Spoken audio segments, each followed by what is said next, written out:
In 1985, my lover was killed outside a bar in Detroit. The worst news came the day after the funeral. A friend of mine from the prosecutor's office called and said, "You shouldn't expect any kind of an investigation or a warrant in this murder." And I couldn't imagine why. And he said, well, he talked to the homicide department and they told him it was just another gay killing and not worth the resources. That was the point I knew that my life would be changed.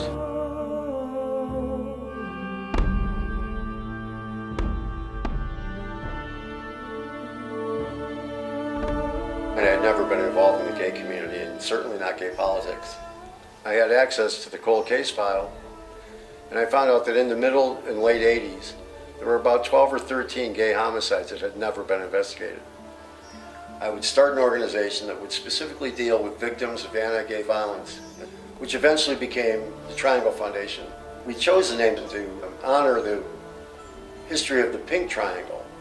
But during World War II, in addition to the millions of Jews that were exterminated, there were also up to 15,000 homosexuals that were rounded up.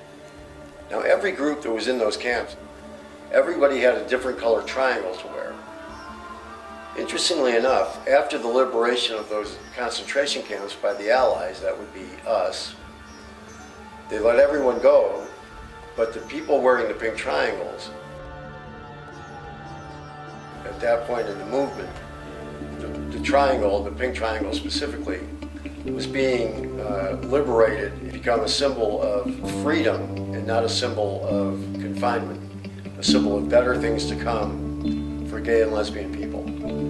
Within 2 or 3 years, we had changed the culture of the homicide division in terms of really getting good investigations and convictions and changing the way prosecutors go about these cases. So what happened was eventually people were coming to us with other problems like job discrimination or housing discrimination. And so we took on all the causes. So we became this kind of all-purpose gay rights organization.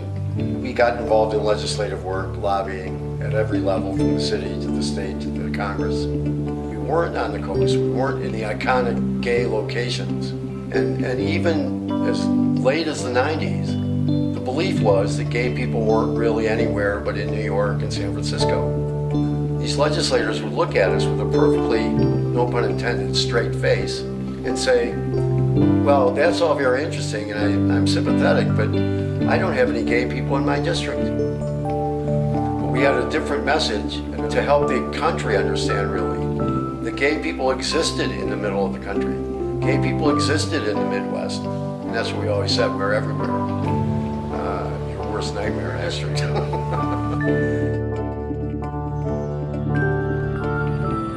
I guess I got to be a little bit too outspoken because suddenly I was receiving death threats, which was a new experience for me. I had windows smashed out, our office was attacked, my co-founder, Henry Messer, was shot in our office. I ended up on the hit list of the Aryan Nation.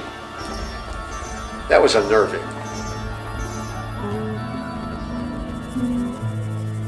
To me, marriage is an important right, it's an important issue, but the larger issue is basic civil rights protection. The vast majority of gay Americans are not protected against discrimination.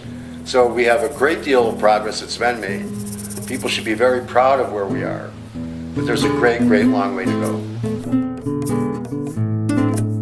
You know, I've never been a fan of tolerance. You got to explain that statement. I love the way that one comes out. You tolerate a hangnail. You tolerate being held up in traffic. Tolerance is not the end of the day for me. What it is dignity, safety, human acceptance that people have for each other. That's what I've always thought this movement is about. It's about being totally on an even keel with everyone else. I don't want to be tolerated. I want to be accepted. I want to be respected.